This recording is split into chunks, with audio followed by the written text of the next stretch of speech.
So I woke up this morning and I was thinking about how I wanted to do a video on officer-involved shootings. And I was thinking back during the Obama administration when we were having all those black men getting killed by police officers.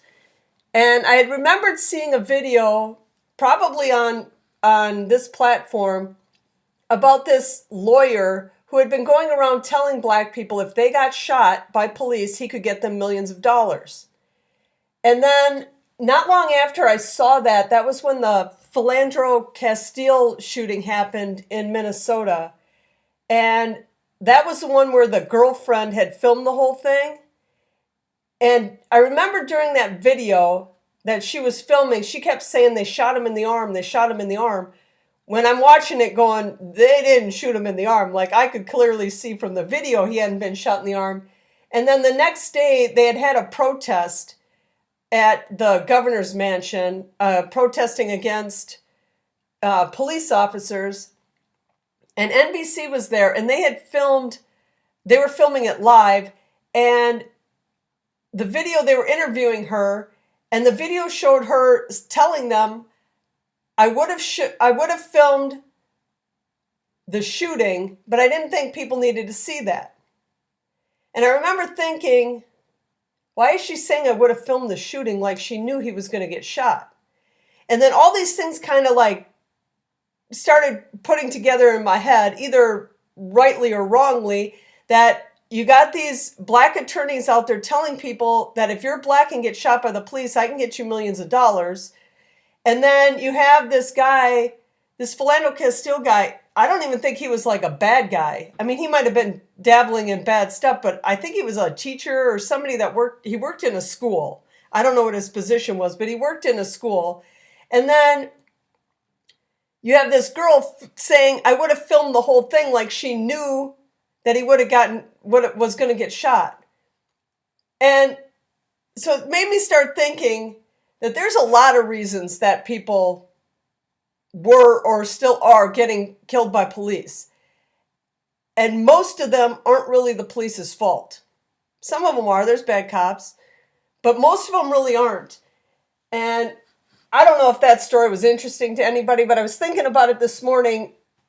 And that back then there were a lot of black men getting killed by police or getting shot by police and getting millions of dollars from the city because of it.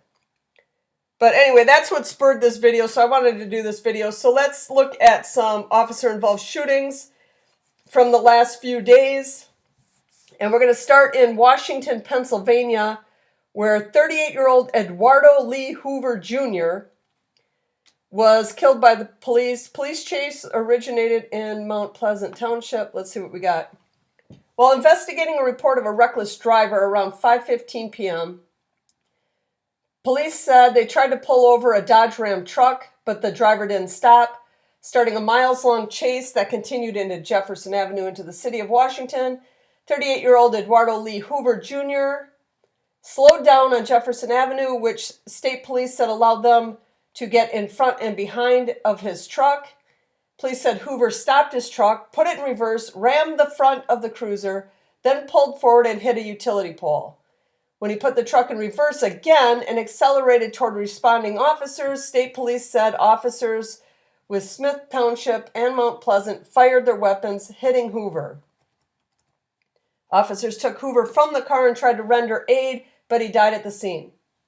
Okay. Does anybody think for 1 second that this guy would have been killed by the police if he would have just pulled over, answered their questions, did what he was supposed to do, what he was asked to do? Or was he shot because he fled, took them on a chase, and then rammed them repeatedly with his vehicle? Anyway, let's move on to Livingston, Texas. We got 66-year-old Jose Luis Hernandez. Suspect ignored demands to drop weapon, pointed gun at law enforcement. Law enforcement opened fire. All right, let's see.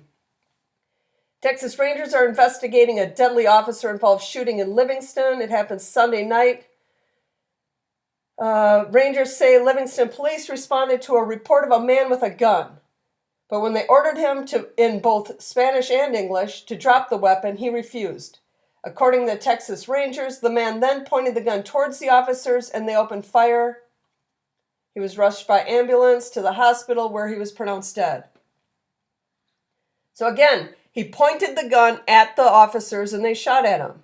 This one actually might be one of those suicide by cop incidents because, I mean, they didn't go into much detail on it, but that's kind of what that seems like. All right, let's go to Phoenix, Arizona, where we got 76-year-old Dwight Cornwell. He was killed. Man in his 70s was attempting to break into homes. When police arrived, he was told to put down his weapon, but fired into the air, and police returned fire and killed the subject. An armed man who was allegedly trying to break into an apartment was killed by police on Saturday. The incident began just before 7:15 p.m. When officers arrived, they spoke to 76-year-old Dwight Cornwell, who wanted to retrieve items from an apartment. There was no answer, so he agreed to leave. An hour later, a woman called police after a man armed with a gun tried to break out a window to get into her apartment. At the same apartment complex, officers returned. Cornwell allegedly pulled out a handgun and officers began giving him commands to drop the gun while using a less lethal tool. Despite the use of the less lethal option, Cornwell raised his gun and police say he fired shots into the air. That is when a Phoenix police officer reportedly shot him.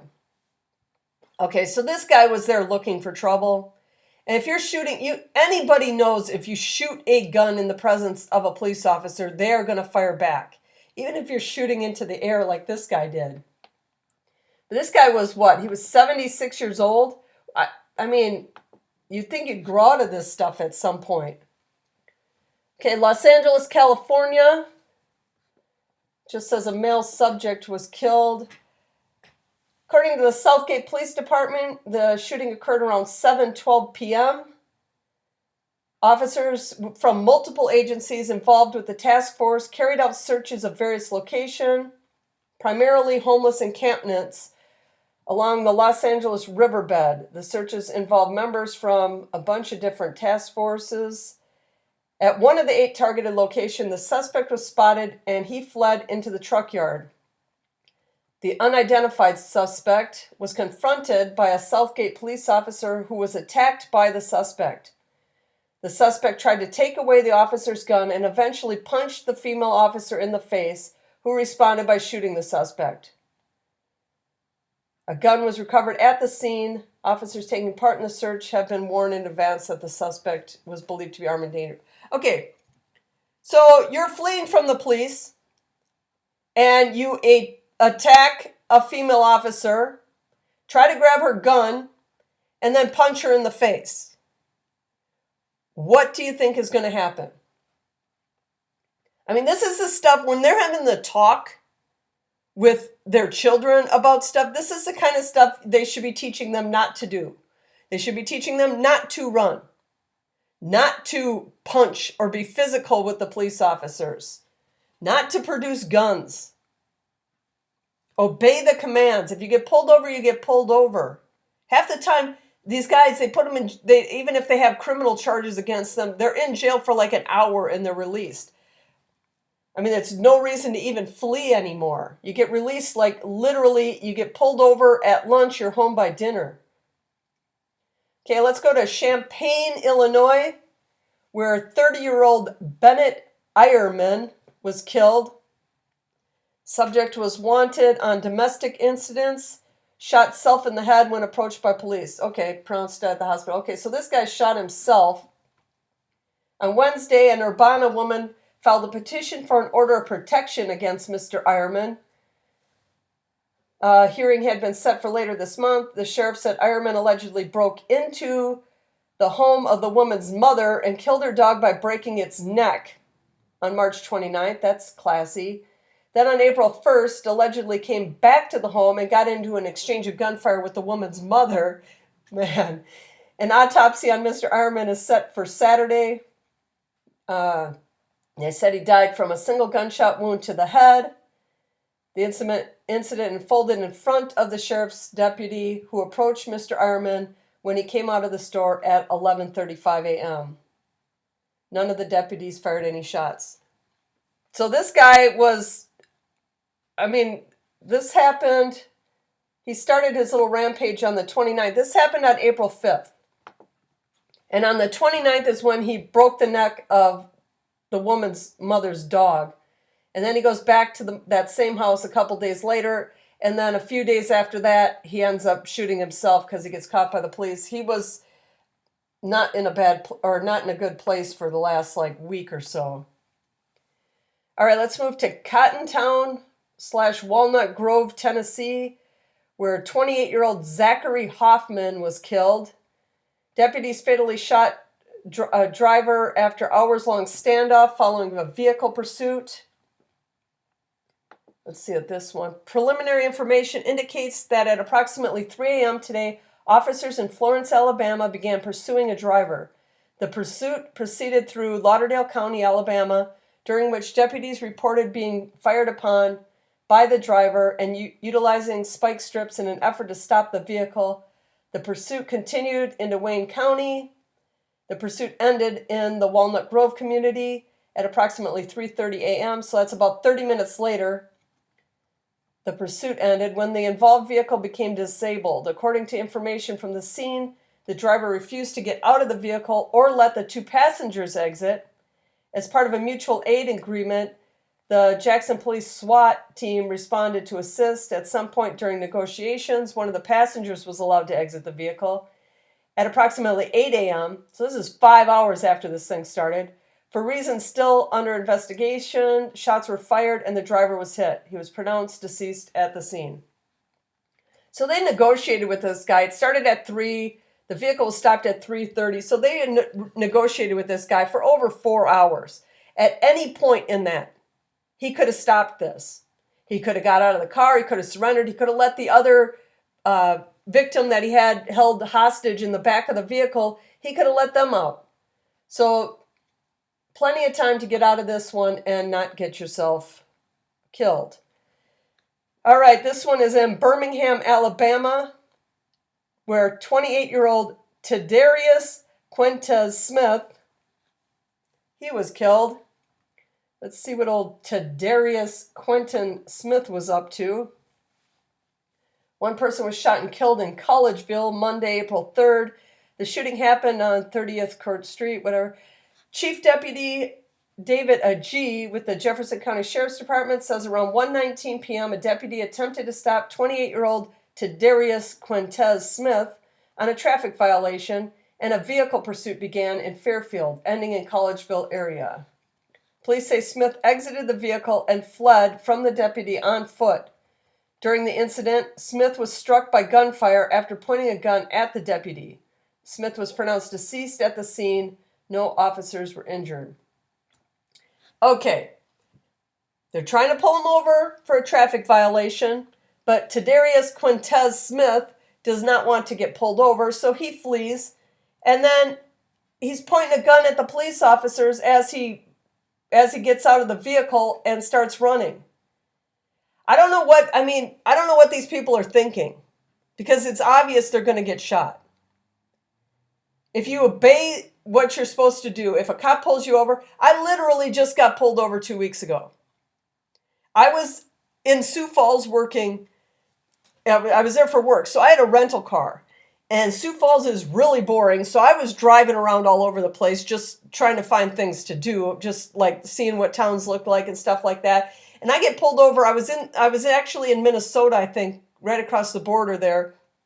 And I got pulled over, and I was doing 66 in a 60. And the cop whips around in the street, and he hadn't even all the way turned around, and I had pulled over. Like, I saw him in my rearview mirror. He was just pulling to the side of the road to make the U-turn, and I just pulled right over because I'm like, he's pulling me over. And he goes asking me like how fast I was doing and stuff like that. And he goes, so what brings you to these parts? And I was like, well, I'm working in Sioux Falls and all this. And I didn't realize at the time, I thought of it later, I had Texas plates on my car. And I think this guy thought that I was like some drug smuggler or something from Texas. 'Cause I was in a rental car. And I think he thought I was like some drug smuggler because of the way he was talking to me at first. But he was asking me for the registration on the vehicle. And I was like, I was like, oh, it's on my phone. Because when you rent a car, they don't give you paperwork anymore. Everything just gets emailed to you. And so I had to pull it out of my jacket pocket, which was sitting on the passenger seat. So I pull my phone, or I'm grabbing the phone out of the pocket of my jacket, and the cop steps way back, and he moves his hand like towards the gun, like, and I wasn't really thinking much of it, but I pulled my phone out, and I was like, pulled up the email and showed it to him, and everything was fine. But he got on high alert for me doing that, because if I would have pulled out anything out of my pocket other than that phone, he probably would have shot me.